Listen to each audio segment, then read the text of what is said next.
Hello નમસ્તે। આ ટાટા હેક્સા છે ઓટોમેટિક, જે ગાડી મારી પાસે બરોડાથી આવી છે। કસ્ટમરને આ ગાડીની અંદર ગિયરબોક્સની અંદર પ્રોબ્લેમ હતો।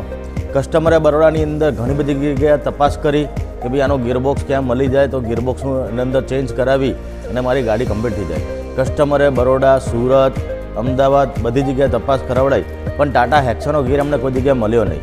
કસ્ટમરને મારો નંબર મળ્યો બરોડાથી કે ભાઈ અમદાવાદમાં પિયુષભાઈ જે છે એ ગિયરબોક્સનું કામ કરે છે, તમે એક વખત એમને ફોન કરીને પૂછી જુઓ।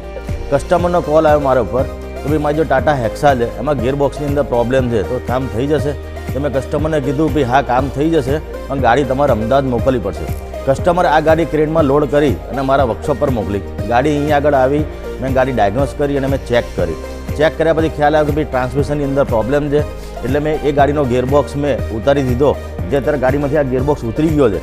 હવે આનું ઓપરેશન કરવા માટે મારા ઓપરેશન થિયેટર ઉપર અને ઓપરેશન ટેબલ ઉપર આ ગિયરબોક્સ આવશે અને આનું ઓપરેશન કરી અને ગાડી કમ્પ્લીટ કરીશ।